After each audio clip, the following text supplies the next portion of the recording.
ਬੈਠੇ ਆ, ਸਭ ਚਲੇ ਗਏ ਸੱਚੇ ਪਾਤਸ਼ਾਹ ਦੇ ਲਾਗੋਂ। ਹਾਂਜੀ। ਤਹਿ ਛਿਨ ਹੁਤੋ ਭਗੀਰਥ ਪਾਸੂ ਦਰਸ਼ਨ ਕਰਤ ਪਾਏ ਸੁਖ ਰਾਸੂ। ਇਹ ਗੱਜ ਕੇ ਆਖੋ ਵਾਹਿਗੁਰੂ ਵਾਹਿਗੁਰੂ। ਫੇਰ ਆਖੋ ਵਾਹਿਗੁਰੂ। ਹੁਣ ਸਾਰੇ ਚਲੇ ਗਏ ਤੇ ਭਾਈ ਭਗੀਰਥ ਜੀ ਸੱਚੇ ਪਾਤਸ਼ਾਹ ਦੇ ਕੋਲ ਆਏ, ਜਿਨ੍ਹਾਂ ਨੂੰ ਦੇਵੀ ਨੇ ਪ੍ਰੇਰਿਆ ਸੀਗਾ ਜੀ। ਭਾਈ ਭਗੀਰਥ ਜੀ ਸੱਚੇ ਪਾਤਸ਼ਾਹ ਦੇ ਦਰਸ਼ਨ ਕਰਨ ਵਾਸਤੇ ਕਬਰਸਤਾਨ ਵਿੱਚ ਪਹੁੰਚੇ ਜੀ। ਹਾਂਜੀ। ਆਵਾ ਮਨ ਸੁਖ ਪ੍ਰੇਮ ਉਮੰਗਾ। ਤੇ ਭਾਈ ਭਗੀਰਥ ਜੀ ਮਹਾਰਾਜ ਦੇ ਸਾਹਮਣੇ ਬਹਿ ਗਏ। ਉਹਨਾਂ ਨੂੰ ਤੇ ਪਤਾ ਵੀ ਖੁਦ ਪਰਮੇਸ਼ਰ ਨੇ ਮਹਾਰਾਜ। ਤੇ ਜਿੱਥੇ ਭਾਈ ਭਗੀਰਥ ਜੀ ਆਏ ਉਹਨਾਂ ਦਿਨਾਂ ਵਿੱਚ ਹੀ ਮਨ ਸੁਖ ਵੀ ਲਾਹੌਰ ਤੋਂ ਆ ਗਿਆ ਜੀ ਮਹਾਰਾਜ ਦੇ ਦਰਸ਼ਨ ਕਰਨ ਵਾਸਤੇ। ਹਾਂਜੀ। ਦੇਹ ਮਨ ਚੜਿਓ ਨਾਮ ਕੋ ਰੰਗਾ। ਭਾਈ ਮਨ ਸੁਖ ਨੂੰ ਮਹਾਰਾਜ ਨੇ ਨਾਮ ਦਾ ਕਿਣਕਾ ਦੇ ਦਿੱਤਾ ਸੀ। ਮਨ ਸੁਖ ਦਾ ਮਨ ਤੇ ਨਾਮ ਵਿੱਚ ਰੰਗਿਆ ਪਿਆ ਸੀ ਗੁਰਮੁਖੋ। ਹਾਂਜੀ। ਹਾਥ ਬੰਦ ਕੈ ਬੰਧਨ ਕੀਨੀ। ਮਨ ਸੁਖ ਮਹਾਰਾਜ ਜੀ ਦੀ ਹਾਜ਼ਰੀ ਚ ਆਏ ਹੈ ਭਾਈ ਮਨ ਸੁਖ ਜੀ, ਤੇ ਹੱਥ ਜੋੜ ਕੇ ਭਾਈ ਮਨ ਸੁਖ ਨੇ ਮੱਥਾ ਟੇਕਿਆ। ਆਪਾਂ ਵੀ ਟੇਕੀਏ। ਧੰਨ ਗੁਰੂ ਨਾਨਕ ਦੇਵ ਸਾਹਿਬ ਜੀ ਮਹਾਰਾਜ। ਸ੍ਰੀ ਗੁਰੂ ਨਾਨਕ ਦੇਵ ਸਾਹਿਬ ਜੀ ਮਹਾਰਾਜ। ਵੇਖ ਲੋ ਪਿਆਰਿਆਂ ਨੇ ਕਬਰਸਤਾਨ ਦੀ ਪਰਵਾਹ ਨਹੀਂ ਕੀਤੀ ਵੀ ਮਹਾਰਾਜ ਕਬਰਸਤਾਨ ਵਿੱਚ ਨੇ। ਪਿਆਰਿਆਂ ਨੇ ਜਿੱਥੇ ਆਪਣਾ ਪਿਆਰਾ ਵੇਖਿਆ, ਪਿਆਰੇ ਉੱਥੇ ਹੀ ਪਹੁੰਚ ਗਏ ਜੀ। ਜਿਨ੍ਹਾਂ ਨੂੰ ਸਮਝ ਆ ਵੀ ਗੁਰੂ ਨਾਨਕ ਸਾਹਿਬ ਸੱਚੇ ਪਾਤਸ਼ਾਹ ਕੀ ਨੇ, ਉਹ ਉੱਥੇ ਹੀ ਪਹੁੰਚ ਗਏ ਜਿੱਥੇ ਧੰਨ ਗੁਰੂ ਨਾਨਕ ਦੇਵ ਸਾਹਿਬ ਸੱਚੇ ਪਾਤਸ਼ਾਹ ਬੈਠੇ ਆ ਜੀ। ਹਾਂਜੀ। ਭਾਈ ਗੁਰਦਾਸ ਜੀ ਪ੍ਰਮਾਣ ਦਿੰਦੇ ਆ, ਕਹਿੰਦੇ ਸਿੱਖ ਕਿਹਦੇ ਵਰਗਾ? ਸਿੱਖ ਕੀੜੀ ਵਰਗਾ। ਕਹਿੰਦੇ ਗੁਰੂ ਮਿੱਠੇ ਦੀ ਨਿਆਈ ਹੈ, ਕੀੜੀ ਆਪੇ ਹੀ ਉੱਥੇ ਪਹੁੰਚ ਜਾਂਦੀ ਜਿੱਥੇ ਮਿੱਠਾ ਹੁੰਦਾ ਹੈ। ਸਿੱਖ ਆਪੇ ਹੀ ਉੱਥੇ ਪਹੁੰਚਦਾ ਜਿੱਥੇ ਸਤਿਗੁਰੂ ਹੁੰਦੇ ਆ, ਭਾਵੇਂ ਸਤਿਗੁਰੂ ਕਿਸੇ ਵੀ ਰੂਪ ਚ ਬੈਠੇ ਹੋਣ। ਭਾਈ ਮਨ ਸੁਖ ਜੀ ਮਹਾਰਾਜ ਦੇ ਦਰਸ਼ਨ ਕਰਨ ਵਾਸਤੇ ਆਏ, ਹੱਥ ਜੋੜ ਕੇ ਮੱਥਾ ਟੇਕਿਆ, ਸਿਦਕ ਨਾ ਆਇਆ, ਹੋਰ ਕੰਮ ਕੀਤਾ ਜੀ। ਹਾਂਜੀ। ਪਰਿਓ ਡੰਡਵਤ ਮਤ ਰਸ ਪੀਨੀ। ਫਿਰ ਪਤਾ ਕੀ ਕੀਤਾ? ਪਹਿਲਾਂ ਤੇ ਸਿੱਧਾ ਮੱਥਾ ਟੇਕਿਆ, ਫਿਰ ਡੰਡੌਤ ਕੀਤੀ ਸੱਚੇ ਪਾਤਸ਼ਾਹ ਦੇ ਚਰਨਾਂ 'ਚ। ਡੰਡੇ ਵਾਂਗੂ ਐ ਸਿੱਧੇ ਲੰਮੇ ਪੈ ਗਏ ਮਹਾਰਾਜ ਦੇ ਚਰਨਾਂ 'ਚ। ਹਾਂਜੀ। ਸਤ ਕਰਤਾਰ ਕਹੀ ਸੁਖ ਰਾਸੂ। ਹਾਂਜੀ। ਬੂਜੀ ਕੁਸ਼ਲ ਸਰਬ ਪੁਨ ਤਾਸੂ। ਉਸ ਸਮੇਂ ਕੀ ਕਹਿੰਦੇ ਸਨ? ਜਿਵੇਂ ਅੱਜ ਸਾਨੂੰ ਫਤਿਹ ਬੁਲਾਉਣ ਦਾ ਹੁਕਮ ਹੈ, ਕਈ ਸਤਿ ਸ੍ਰੀ ਅਕਾਲ ਵੀ ਕਹਿ ਲੈਂਦੇ ਆ, ਉਦੋਂ ਮਿਲ ਕੇ ਕਹਿੰਦੇ ਸਨ ਸਤ ਕਰਤਾਰ। ਅੱਜ ਕੇ ਆਖੋ ਵਾਹਿਗੁਰੂ। ਬੜੀਆਂ ਥਾਵਾਂ ਤੇ ਆਉਣਾ, ਬੋਲ ਮਰਦਾਨਿਆ ਸਤ ਕਰਤਾਰ। ਸਤ ਕਰਤਾਰ ਆਖਿਆ। ਭਾਈ ਮਨ ਸੁਖ ਜੀ ਮਹਾਰਾਜ ਦੇ ਕੋਲ ਬੈਠ ਗਏ। ਸੱਚੇ ਪਾਤਸ਼ਾਹ ਭਾਈ ਮਨ ਸੁਖ ਨੂੰ ਦੇਖ ਕੇ ਨੇਤਰ ਖੋਲੇ। ਮਹਾਰਾਜ ਕਹਿੰਦੇ ਕਿਉਂ ਮਨ ਸੁਖ? ਹੁਣ ਮਨ ਸੁਖੀ ਹੈ। ਹੁਣ ਮਨ ਸੁਖ ਦਾ ਨਾਮ ਸੱਚਾ ਹੋ ਗਿਆ ਸੀਗਾ, ਨਹੀਂ ਤੇ ਮਨ ਸੁਖ ਵੀ ਝੂਠਾ ਹੀ ਨਾਮ ਰੱਖ ਕੇ ਬੈਠਾ ਸੀਗਾ। ਹਾਂਜੀ। ਗਦ ਗਦ ਹੋਏ ਕਰ ਬੈਠ ਸਮੀਪਾ। ਭਾਈ ਮਨ ਸੁਖ ਜੀ ਨਿਹਾਲ ਹੋ ਗਏ ਮਹਾਰਾਜ ਦੀ ਆਵਾਜ਼ ਸੁਣ ਕੇ, ਤੇ ਸੱਚੇ ਪਾਤਸ਼ਾਹ ਦੇ ਕੋਲ ਬੈਠ ਗਏ। ਹਾਂਜੀ। ਬੋਲਿਓ ਬਚਨ ਤਬਹਿ ਕੁਲ ਦੀਪਾ। ਤੇ ਮਹਾਰਾਜ ਗਰੀਬ ਨਵਾਜ ਜੀ ਨੇ ਭਾਈ ਮਨ ਸੁਖ ਨੂੰ ਇਸ ਤਰ੍ਹਾਂ ਬਚਨ ਕਿਹਾ। ਹਾਂਜੀ। ਸਰਬ ਕੁਸ਼ਲ ਭੀ ਦਰਸ ਤੁਮਾਰੇ। ਹਾਂਜੀ। ਮੁਝ ਤਨ ਮਨ ਕੇ ਕਸ਼ਟ ਨਿਵਾਰੇ। ਮਹਾਰਾਜ ਕਹਿੰਦੇ ਮਨ ਸੁਖ ਰਾਜੀ ਖੁਸ਼ੀ ਐ? ਤੇ ਭਾਈ ਮਨ ਸੁਖ ਹੱਥ ਜੋੜ ਕੇ ਕਹਿੰਦੇ ਸੱਚੇ ਪਾਤਸ਼ਾਹ ਜਦੋਂ ਦੇ ਤੁਹਾਡੇ ਦਰਸ਼ਨ ਕੀਤੇ ਉਦੋਂ ਦਾ ਹੀ ਰਾਜੀ ਖੁਸ਼ੀ ਹੋ ਗਿਆ ਮਹਾਰਾਜ। ਮਹਾਰਾਜ ਸਾਰੀ ਰਾਜੀ ਖੁਸ਼ੀਆਂ ਕੁਸ਼ਲ ਆ ਮੈਂ, ਸਰਬ ਕੁਸ਼ਲ ਭੀ ਦਰਸ ਤੁਮਾਰੇ। ਜਦੋਂ ਦੇ ਦਰਸ਼ਨ ਕੀਤੇ ਉਦੋਂ ਦਾ ਹੀ ਰਾਜੀ ਖੁਸ਼ੀਆਂ, ਮੁਝ ਤਨ ਮਨ ਕੇ ਕਸ਼ਟ ਨਿਵਾਰੇ। ਜਦੋਂ ਦਾ ਤੁਹਾਡਾ ਸਿੱਖ ਬਣਿਆ ਮੇਰੇ ਤਨੋਂ ਵੀ ਕਸ਼ਟ ਦੂਰ ਹੋ ਗਏ ਤੇ ਮੇਰੇ ਮਨ ਦੇ ਕਸ਼ਟ ਵੀ ਦੂਰ ਹੋ ਗਏ। ਹਾਂਜੀ। ਚੱਲਿਓ ਚਾਹਤ ਹੋ ਮੈਂ ਪਰਦੇਸਾ। ਮਹਾਰਾਜ ਮੈਂ ਆਗਿਆ ਲੈਣ ਆਇਆ ਤੁਹਾਡੇ ਕੋਲੋਂ। ਵੇਖ ਲੋ ਭਾਈ ਮਨ ਸੁਖ ਮਹਾਰਾਜ ਦਾ ਕਿੰਨਾ ਸਤਿਕਾਰ ਕਰਦੇ ਸੀਗੇ ਜੀ। ਰਹਿੰਦੇ ਲਾਹੌਰ 'ਚ, ਜਿੱਥੇ ਮਰਜ਼ੀ ਜਾ ਸਕਦੇ, ਪਰ ਮਹਾਰਾਜ ਮੈਂ ਆਗਿਆ ਲੈਣ ਆਇਆ ਤੁਹਾਡੇ ਕੋਲੋਂ। ਹਾਂਜੀ। ਸ਼੍ਰੀ ਮੁਖ ਕੀ ਅਬ ਪਾਏ ਨਦੇਸਾ। ਮੈਂ ਮਹਾਰਾਜ ਸੱਚੇ ਪਾਤਸ਼ਾਹ ਵਲੈਤ ਜਾਣਾ, ਬਾਹਰਲੇ ਮੁਲਕ ਜਾਣਾ। ਅੱਜ ਦੀ ਭਾਸ਼ਾ 'ਚ ਗੱਜ ਕੇ ਆਖੋ ਵਾਹਿਗੁਰੂ। ਬਾਹਰਲੇ ਮੁਲਕ ਜਾਣਾ, ਵਪਾਰ ਕਰਨਾ। ਹੁਣ ਬਾਹਰ ਦੀਆਂ ਸੰਗਤਾਂ ਨੇ ਬੜੀਆਂ ਨੇ ਕਥਾ ਸੁਣਨੀਆਂ ਯਾਰ, ਤਾਂ ਸਾਰੇ ਧਿਆਨ ਨਾਲ ਸੁਣਿਆ। ਭਾਈ ਮਨਸੁਖ ਜੀ ਨੇ ਪ੍ਰਦੇਸ਼ ਜਾਣਾ ਸੀਗਾ ਜੀ। ਉਸ ਸਮੇਂ ਭਾਈ ਮਨਸੁਖ ਜੀ ਸ਼੍ਰੀਲੰਕਾ ਚ ਗਏ ਜੀ ਵਪਾਰ ਕਰਨ ਵਾਸਤੇ। ਤੁਸੀਂ ਇੱਥੋਂ ਅੰਦਾਜ਼ਾ ਲਾਓ ਵੀ ਕਿੰਨੇ ਅਮੀਰ ਬੰਦੇ ਹੋਣਗੇ ਭਾਈ ਮਨਸੁਖ ਜੀ। ਮਹਾਰਾਜ ਸੱਚੇ ਪਾਤਸ਼ਾਹ, ਮੈਂ ਤੁਹਾਡੀ ਆਗਿਆ ਲੈਣ ਵਾਸਤੇ ਆਇਆ, ਹੁਕਮ ਲੈਣ ਵਾਸਤੇ ਆਇਆ, ਵੀ ਜੇ ਹੁਕਮ ਕਰੋ ਤੇ ਮੈਂ ਜਾਵਾਂ। ਮਹਾਰਾਜ ਕਹਿੰਦੇ ਕੀ ਕਰਨ ਜਾਣਾ? ਹਾਂਜੀ।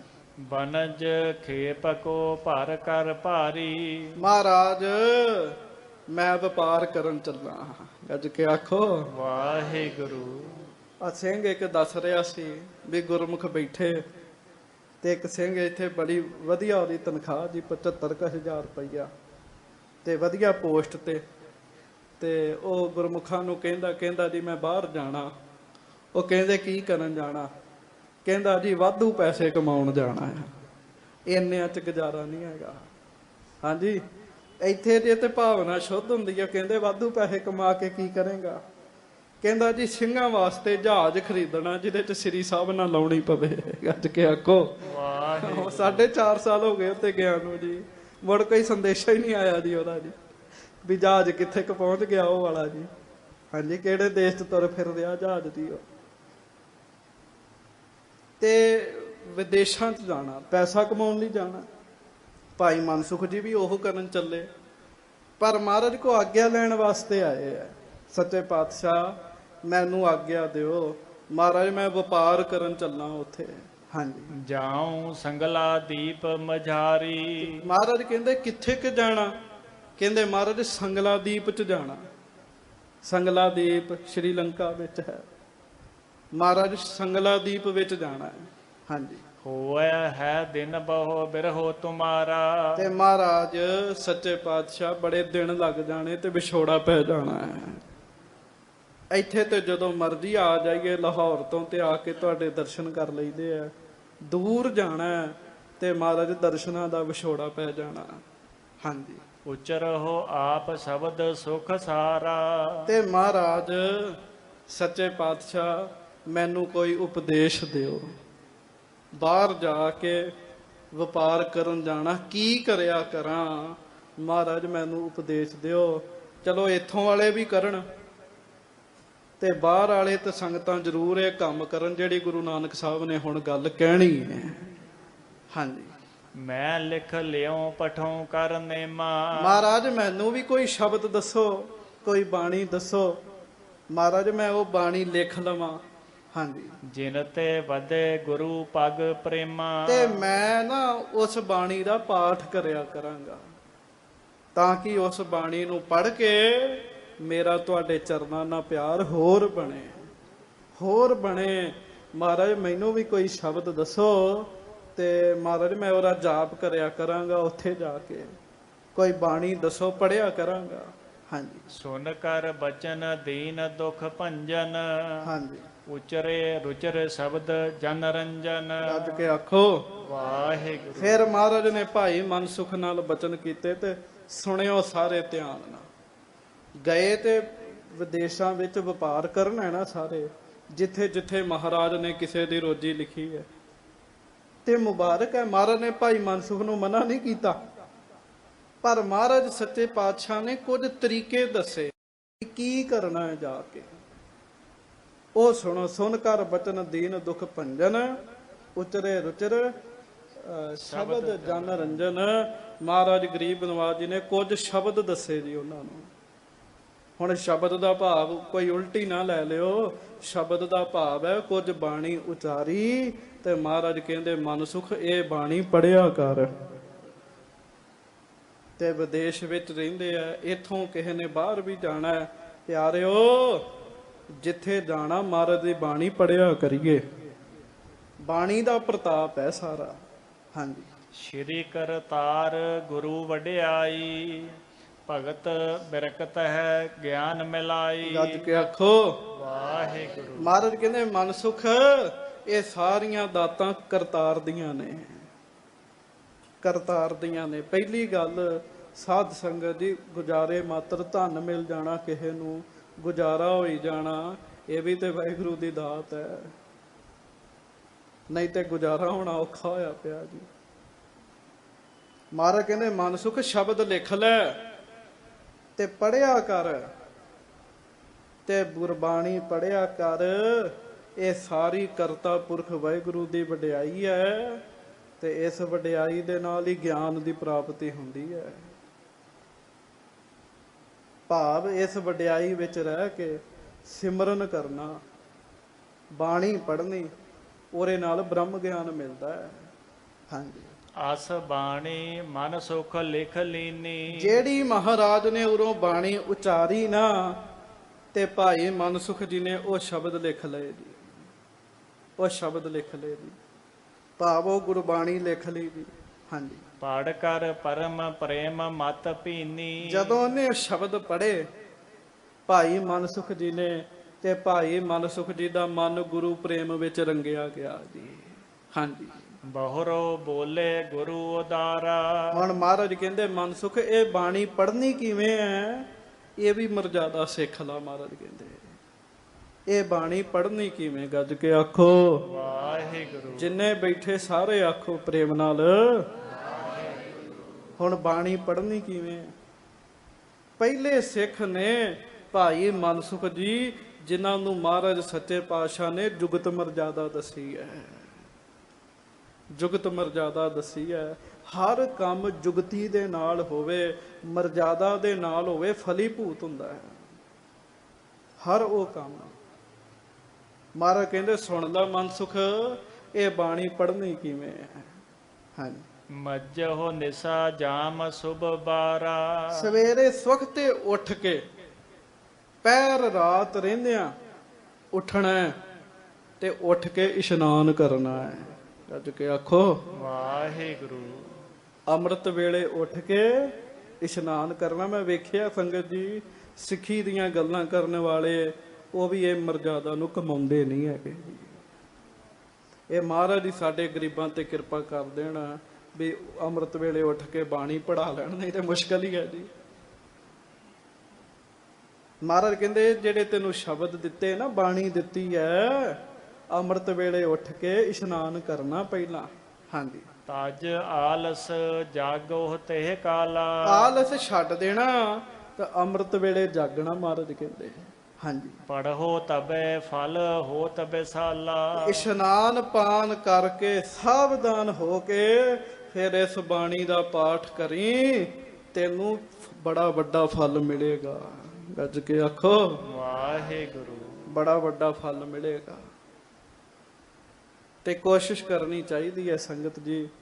ਹੁਣ ਵੇਖੋ, ਤੁਰਦੇ ਫਿਰਦੇ ਰਹਿਣ ਵਾਲੇ ਤਾਂ ਲੋਕ ਥੋੜੇ ਨੇ, ਬਹੁਤੇ ਆਪਾਂ ਇੱਕ ਥਾਂ ਤੇ ਘਰਾਂ ਵਿੱਚ ਰਹਿੰਦੇ ਆ। ਇਸ ਗੱਲ ਨੂੰ ਬੜੇ ਧਿਆਨ ਨਾਲ ਸੁਣਿਓ। ਗੱਜ ਕੇ ਆਖੋ ਵਾਹਿਗੁਰੂ ਵਾਹਿਗੁਰੂ। ਬਹੁਤੇ ਆਪਾਂ ਘਰਾਂ ਵਿੱਚ ਰਹਿੰਦੇ ਆ,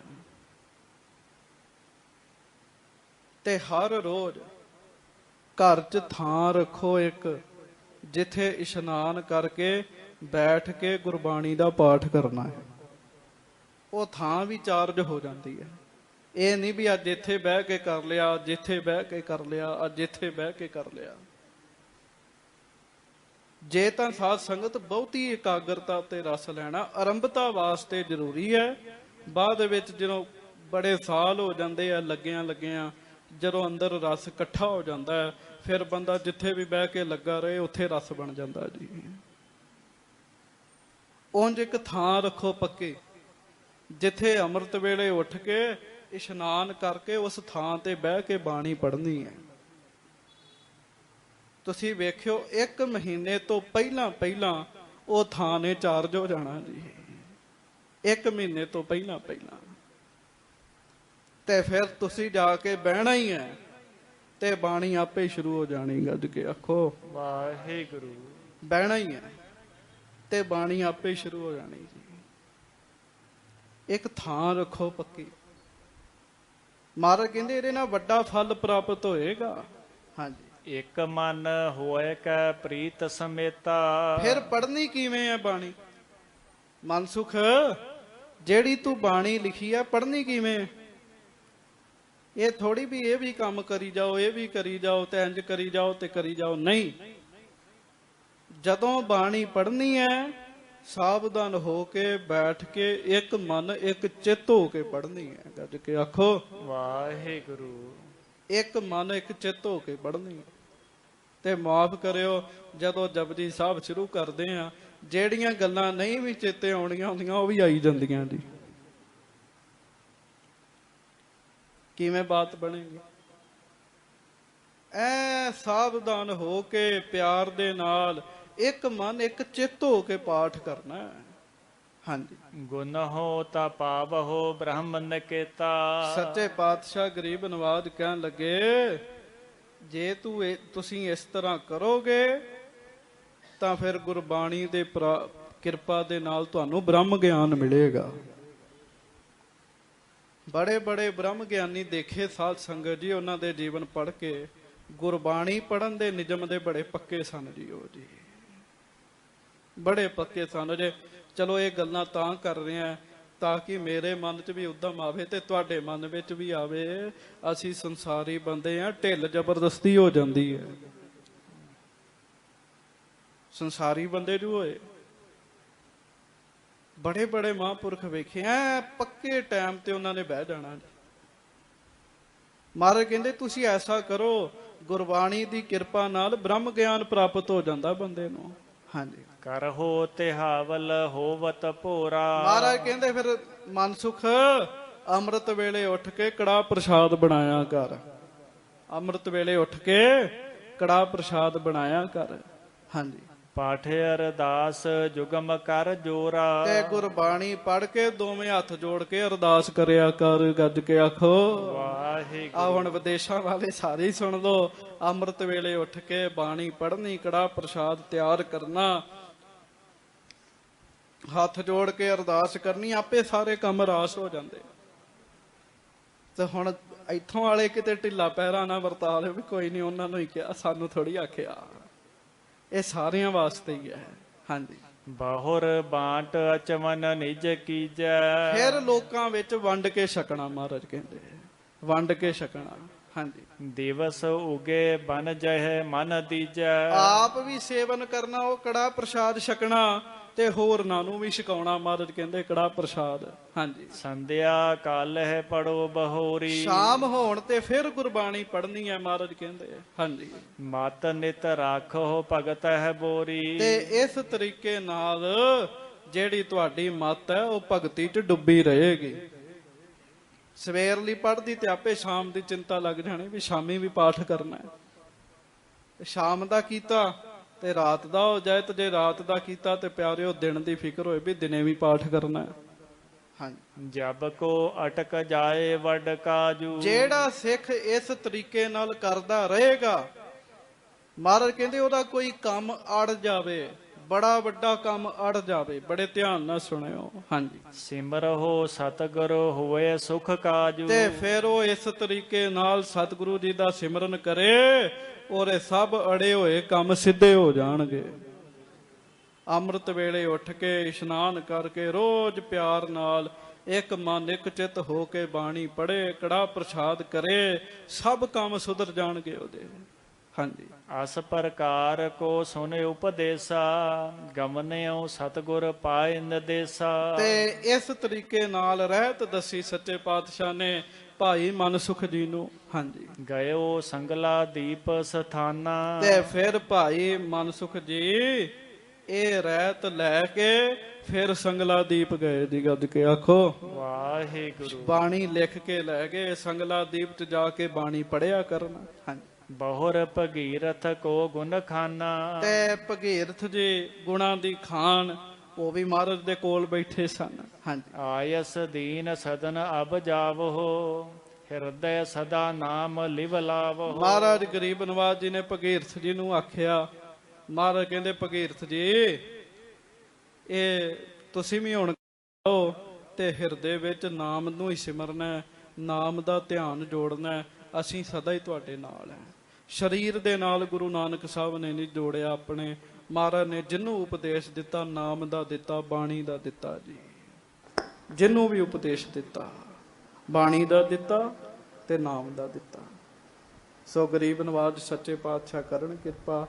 ਇਸ ਤਰੀਕੇ ਨਾਲ ਜਿਹੜੇ ਗੁਰੂ ਕੇ ਸਿੱਖ ਚੱਲਦੇ ਆ ਜਿਵੇਂ ਮਹਾਰਾਜ ਨੇ ਭਾਈ ਮਨਸੁਖ ਨੂੰ ਆਖਿਆ ਫਿਰ ਉਹਨਾਂ ਦਾ ਭਲਾ ਹੁੰਦਾ ਹੈ।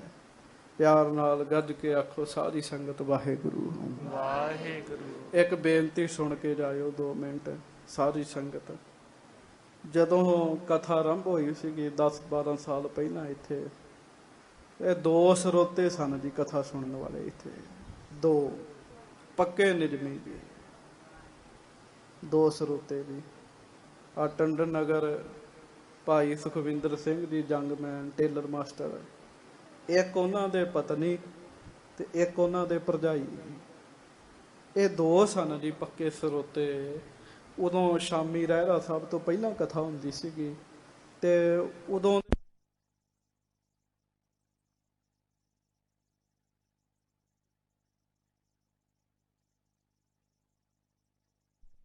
ਬੜਾ ਲੰਮਾ ਸਮਾਂ ਬੈਠ ਕੇ ਉਹਨਾਂ ਨੇ ਇੱਥੇ ਗੁਰੂ ਸਾਹਿਬ ਦਾ ਜਸ ਸੁਣਿਆ, ਮਹਾਰਾਜ ਦੀ ਕਥਾ ਸੁਣੀ ਤੇ ਸਮਾਂ ਸਫਲਾ ਕੀਤਾ ਜਿਵੇਂ ਤੁਸੀਂ ਕਰ ਰਹੇ ਹੋ। ਵੱਡੇ ਭਾਗ ਹੋਣ ਤੇ ਜ਼ਿੰਦਗੀ 'ਚ ਐਸਾ ਮੌਕਾ ਮਿਲਦਾ ਹੈ ਕਿ ਬੰਦਾ ਮਹਾਰਾਜ ਦੀ ਹਾਜ਼ਰੀ 'ਚ ਆਵੇ, ਗੁਰੂ ਜੀ ਦੀ ਬਾਣੀ ਸੁਣੇ, ਪੜ੍ਹੇ ਤੇ ਕਥਾ ਸੁਣੇ ਜੀ। ਵੱਡੇ ਭਾਗ ਹੋਣ। ਤੇ ਸਾਧ ਸੰਗਤ ਜੀ ਉਹਨਾਂ ਵਿੱਚੋਂ ਜਿਹੜੇ ਭਾਈ ਸਾਹਿਬ ਦੇ ਭਰਜਾਈ ਸਨ, ਬਜ਼ੁਰਗ ਮਾਤਾ ਜੀ ਆਉਂਦੇ ਹੁੰਦੇ ਸੀਗੇ। ਥੋੜਾ ਜਿਹਾ ਗੈਠੀਏ ਦਾ ਰੋਗ ਸੀਗਾ, ਬਾਂਹ ਹੱਥ ਉਹਨਾਂ ਦੇ ਉਂਗਲਾਂ ਜੁੜੀਆਂ ਹੋਈਆਂ ਸਨ। ਪਿੱਛੇ ਬਹਿ ਕੇ ਕਥਾ ਸੁਣਦੇ ਹੁੰਦੇ ਸੀਗੇ ਤੇ ਪਰਸੋਂ ਉਹਨਾਂ ਨੇ ਸਰੀਰ ਤਿਆਗ ਦਿੱਤਾ ਜੀ। ਤੇ ਕਿਉਂਕਿ ਆਪਾਂ ਸੰਗਤ ਜੀ ਕਥਾ ਸੁਣਨ ਵਾਲੇ ਗੁਰੂ ਕੀ ਸੰਗਤ ਹੈ ਸਾਰੀ। ਇਹ ਸਤ ਸੰਗੀ ਵੀ ਬੜੇ ਵੱਡੇ ਸਾਥੀ ਹੁੰਦੇ ਜੇ ਨੇਕ ਹੋਣ ਜੀ। ਉਹਨਾਂ ਦਾ ਬੜਾ ਨੇਕ ਸੁਭਾਅ ਸੀਗਾ ਜੀ। ਖਾਸ ਗੱਲ ਉਹਨਾਂ ਕਦੀ ਨਿੰਦਿਆ ਹੀ ਨਹੀਂ ਕੀਤੀ ਜੀ। ਮੈਂ ਤਾਂ ਨਹੀਂ ਵੇਖਿਆ ਵੀ ਕਦੀ ਉਹਨਾਂ ਨੇ ਨਿੰਦਿਆ ਕੀਤੀ ਹੋਵੇ। ਉਹਨਾਂ ਸਾਂਭਿਆ ਜੀ ਆਪਣਾ ਖਜ਼ਾਨਾ। ਕਥਾ ਕੀਰਤਨ ਸੁਣਨਾ ਤੇ ਚੱਲ ਕੇ ਜਾਣਾ ਇੱਥੋਂ ਵਾਪਸ। ਤੇ ਮੈਂ ਉਹਨਾਂ ਨੂੰ ਬੜੀ ਵਾਰੀ ਆਖਿਆ ਸੀ ਵੀ ਜੇ ਤੁਸੀਂ ਆਖੋ ਤਾਂ ਕਿਸੇ ਸਿੰਘ ਦੀ ਡਿਊਟੀ ਲਾ ਦਈਏ, ਉਹ ਸਿੰਘ ਹੀ ਤੁਹਾਨੂੰ ਛੱਡ ਆਇਆ ਕਰੇ ਤੇ ਲੈ ਆਇਆ ਕਰੇ। ਉਹਨਾਂ ਆਖਣਾ ਨਹੀਂ, ਮੈਂ ਤੁਰ ਕੇ ਹੀ ਆਉਣਾ ਹੈ, ਤੁਰ ਕੇ ਆਉਣਾ ਤੇ ਤੁਰ ਕੇ ਜਾਣਾ ਜੀ। ਤੇ ਇਹਨਾਂ ਦਿਨਾਂ ਵਿੱਚ ਆ ਜਿਹੜੇ 2 ਮਹੀਨੇ ਆ, ਸਾਉਣ ਦਾ ਵੀ ਤੇ ਹਾੜ ਦਾ ਵੀ, ਇਹਨਾਂ ਦਿਨਾਂ 'ਚ ਸੂਰਜ ਜਿਹੜਾ ਉਹ ਲੇਟ ਛਿਪਦਾ। ਸੂਰਜ ਲੇਟ ਛਿਪਣ ਕਰਕੇ ਸਾਰਾ ਪ੍ਰੋਗਰਾਮ ਲੇਟ ਹੁੰਦਾ ਜੀ ਫਿਰ। ਤੇ ਇਹਨਾਂ ਦਿਨਾਂ ਵਿੱਚ ਵੀ ਰਾਤ ਦੇ ਸਮੇਂ ਤੁਰ ਕੇ ਉਹਨਾਂ ਨੇ ਕਥਾ ਸੁਣ ਕੇ ਘਰ ਜਾਣਾ, ਬੜਾ ਵੱਡਾ ਉਹਨਾਂ ਦਾ ਗੁਣ ਸੀਗਾ। ਤੇ ਵੱਡੀ ਗੱਲ, ਨਿੰਦਿਆ ਦੇ ਚੱਕਰ 'ਚ ਨਹੀਂ ਪਏ ਤੇ ਜਨਮ ਸਫਲਾ ਕੀਤਾ ਜੀ ਉਹਨਾਂ ਨੇ ਮਹਾਰਾਜ ਦਾ ਜਸ ਸੁਣ ਸੁਣ ਕੇ ਜੀ। ਸਭ ਤੋਂ ਵੱਡਾ ਘਾਟਾ ਹੀ ਇਹ ਹੈ, ਸਭ ਤੋਂ ਵੱਡਾ ਘਾਟਾ ਇਹ ਹੈ ਜੀ। ਤੇ ਕੁਝ ਖਟਿਆ ਜੀ ਇੱਥੇ ਬੜਾ ਵਾਦ ਵਿਵਾਦ, ਉਹ ਕਿਸੇ ਵਾਦ ਵਿਵਾਦ ਵਿੱਚ ਵੀ ਨਹੀਂ ਆਉਂਦੇ ਜੀ, ਕਿਸੇ ਵਿੱਚ ਵੀ ਨਹੀਂ ਆਏ। ਬਸ ਮਹਾਰਾਜ ਸੱਚੇ ਪਾਤਸ਼ਾਹ ਜੀ ਦੀ ਕਥਾ ਸੁਣਨ ਦਾ ਮਤਲਬ ਰੱਖਿਆ ਜੀ। ਵਧੀਆ ਜੀਵਨ ਸੀ। ਤੇ ਪਰਸੋਂ ਉਹ ਸਰੀਰ ਤਿਆਗੇ। ਮੈਨੂੰ ਅੱਜ ਸਵੇਰੇ ਸਿੰਘ ਨੇ ਦੱਸਿਆ ਤੇ ਆਪਾਂ ਸਾਰਿਆਂ ਰਲ ਕੇ ਅਰਦਾਸ ਕਰਨੀ ਹੈ, ਸੱਚੇ ਪਾਤਸ਼ਾਹ ਕਿਰਪਾ ਕਰੋ। ਮਹਾਰਾਜ ਤੁਹਾਡੇ ਘਰ ਵਿੱਚ ਬੈਠ ਕੇ ਤੁਹਾਡੀ ਕਥਾ ਸੁਣੀ, ਉਹਨਾਂ ਨੇ ਤੁਹਾਡਾ ਜਸ ਸੁਣਿਆ, ਤੁਹਾਡੇ ਦਰਸ਼ਨ ਕਰਦੇ ਰਹੇ, ਤੁਹਾਡੇ ਚਰਨਾਂ 'ਚ ਹਾਜ਼ਰ ਹੁੰਦੇ ਰਹੇ। ਤੇ ਸੱਚੇ ਪਾਤਸ਼ਾਹ ਜੀਵਨ ਦੀਆਂ ਭੁੱਲਾਂ ਮਾਫ ਕਰਕੇ ਆਪਣੇ ਚਰਨਾਂ 'ਚ ਨਿਵਾਸ ਬਖਸ਼ਿਓ ਮਹਾਰਾਜ। ਕਿਉਂਕਿ ਸੰਗਤ ਅਸਲੀ ਸਾਥੀ ਹੁੰਦੀ ਹੈ। ਸੱਚੀ ਬੈਸਕ ਤਿਨਾ ਸੰਗ ਜਿਨ ਸੰਗ ਜਪੀਐ ਨਾਉ। ਮਹਾਰਾਜ ਕਹਿੰਦੇ ਅਸਲੀ ਬਹਿਣੀ ਉਹੋ ਹੀ ਹੈ ਜਿਸ ਬਹਿਣੀ ਵਿੱਚ ਬਹਿ ਕੇ ਨਾਮ ਜਪਿਆ ਜਾਂਦਾ ਜੀ। ਸੋ ਸਾਰੀ ਸੰਗਤ ਅਰਦਾਸ ਕਰਿਓ ਉਹਨਾਂ ਦੇ ਬਾਰੇ ਵੀ ਮਹਾਰਾਜ ਗਰੀਬ ਨਵਾਜ ਕਿਰਪਾ ਕਰਿਓ। ਆਪ ਜੀ ਦਾ ਜਸ ਸੁਣਦੇ ਰਹੇ ਆ, ਇਸ ਸਥਾਨ ਤੇ ਆ ਕੇ ਤੁਹਾਡੇ ਦਰਸ਼ਨ ਕਰਦੇ ਰਹੇ ਸਤਿਗੁਰੂ ਜੀ। ਮਹਾਰਾਜ ਕਿਰਪਾ ਕਰਿਓ, ਉਹਨਾਂ ਨੂੰ ਆਪਣੇ ਚਰਨਾਂ 'ਚ ਥਾਂ ਬਖਸ਼ਿਸ਼ ਕਰਿਓ। ਤਾਰੋ ਤਾਰਨ ਹਾਰੇ, ਤਾਰੋ ਤਾਰਨ ਹਾਰੇ, ਤਾਰੋ ਤਾਰਨ ਹਾਰੇ, ਤਾਰੋ ਤਾਰਨ ਹਾਰੇ, ਤਾਰੋ ਤਾਰਨ ਹਾਰੇ, ਤਾਰੋ ਤਾਰਨ ਹਾਰੇ।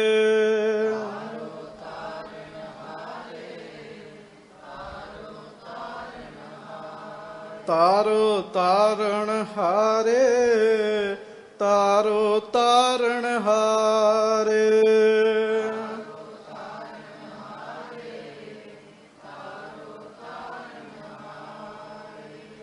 ਅਬ ਕੀ ਬਾਰ ਬਖਸ਼ ਬੰਦੇ ਕੋ ਬਹੁਰ ਨਾ ਭਵ ਜਲ ਫੇਰਾ। ਮਹਾਰਾਜ ਦਾ ਜਸ ਸੁਣਨ ਦਾ ਬੜਾ ਵੱਡਾ ਪ੍ਰਤਾਪ ਹੈ। ਸੋ ਸੱਚੇ ਪਾਤਸ਼ਾਹ ਕਿਰਪਾ ਕਰਨ, ਬਖਸ਼ਿਸ਼ ਕਰਨ ਤੇ ਸਾਰੀ ਸੰਗਤ ਜਰੂਰ ਉਹਨਾਂ ਦੀ ਅਰਦਾਸ ਕਰਿਓ। ਮਹਾਰਾਜ ਉਹਨਾਂ ਨੂੰ ਆਪਣੇ ਚਰਨਾਂ 'ਚ ਨਿਵਾਸ ਬਖਸ਼ਿਸ਼ ਕਰਨ। ਸੱਚੇ ਪਾਤਸ਼ਾਹ ਹੋਈਆਂ ਭੁੱਲਾਂ ਚੁੱਕਾਂ ਦੀ ਖਿਮਾ ਬਖਸ਼ਿਸ਼ ਕਰਨੀ। ਦੋਵੇਂ ਹੱਥ ਜੋੜ ਕੇ ਗੱਜ ਕੇ ਫਤਿਹ ਬੁਲਾਓ ਜੀ। ਵਾਹਿਗੁਰੂ ਜੀ ਕਾ ਖਾਲਸਾ, ਵਾਹਿਗੁਰੂ ਜੀ ਕੀ ਫਤਿਹ।